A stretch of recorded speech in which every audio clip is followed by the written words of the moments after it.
যারা দোকানদার বলছি আগে থেকে প্রস্তুতি নিয়েছেন কেন? এই প্রস্তুতি হলো কেন যে রমজান মাস আসলো 3 ডাবল ইনকাম করতে হবে। তাই শসার দাম 30 টাকা ছিল 100 টাকা হলো, আপেলের দাম 200 টাকা ছিল 300 টাকা কেজি হলো, আর খেজুরের দাম 100 টাকা ছিল 600 টাকা হলো। লজ্জা হয় না? খারাপ লাগে না? মানুষকে ঠগিয়ে খাও। তুমি একটু ছাড় দিতে পারো না? তুমি একটু ছাড় দিয়ে ব্যবসা করতে পারো না? তুমি এই সিদ্ধান্ত নিলে কেন? আজকে বক্তব্য শোনার পরে তুমি সিদ্ধান্ত নিবা আল্লাহ ভুল হয়েছিল, আমি যে সিদ্ধান্ত নিয়েছিলাম ভুল হয়েছে, আমার সিদ্ধান্ত এটা হওয়া দরকার ছিল। রমজান মাস আসছে, অল্প কিছু লাভে আমি জিনিসটা দিয়ে দেবো মানুষের উপরে। এই ভাইয়া, তোমার কারণে একটা গরিব মানুষ খেজুর কিনে খেতে পারে না, তুমি তদন্ত করো। তদন্তের অনুরোধ জানাচ্ছি তোমাকে, তুমি একটু তদন্ত করো। তোমার পয়সা আছে, তুমি জনগণকে ঠগিয়ে তুমি ওখান থেকে টাকা নিয়েছে, দামি আজওয়াই খেজুর নিয়েছে, ইফতার করে তুমি জান্নাত কিনতে চাও? জান্নাত কি এত সহজ কথা? বেটার ভুল হিসাব পরিবর্তন করো। তোমার ব্যবসায় বাতি জ্বলবে না। আল্লাহ সর্বশক্তিমান তোমার ব্যবসাকে 2 দিনে গুটিয়ে দেবে। তুমি জনগণকে ধোকা দিয়ে 4 পয়সা লাভ করতে পারবে কথা নয়। দেখবে ওই রমজান মাস যেমনি পার হলো, তোমার বউয়ের দেখা যাবে পেটে যন্ত্রণা, ডাক্তারের কাছে গেলে 10,000 বিল। ঠেকাও, বিপদ কি দিয়ে ঠেকাবে?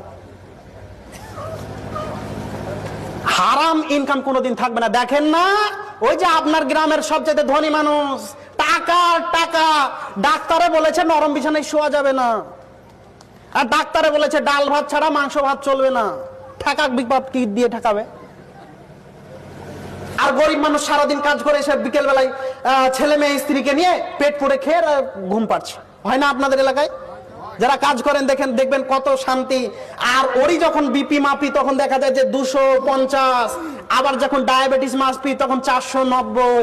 খবর কি? তো বলিয়েন না, ব্যবসার চারিদিকের চিন্তা। ওদিকে ফেসে গেল, ওদিকে ধরে নিল, এই তো চলবে। তুমি তো জনগণকে ঠকিয়ে খাচ্ছ বেটা, তুমি জনগণ ঠকিয়ে খাচ্ছ। তুমি জনগণের যদি সেবিক হও, তুমি জনগণের যদি সেবা করো, তাহলে তোমার আল্লাহ এই বিপদ রাখবেন না।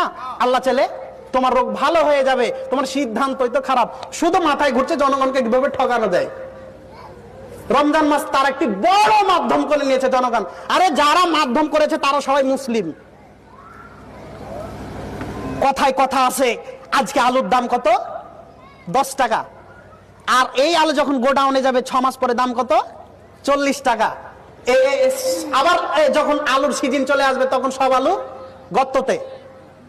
মাঝে থেকে কি হলো? ওই এক জায়গাতে গেল। আপনি একটু হিসাব করে দেখেন। বলছিলাম রমজান মাসকে কেন্দ্র করে আমাদের যে প্রস্তুতি চলছে, রমজান মাসকে কেন্দ্র করে আমরা যে প্রস্তুতি নিয়েছি জনগণকে ঠকানোর জন্য, এই প্রস্তুতি চলবে না।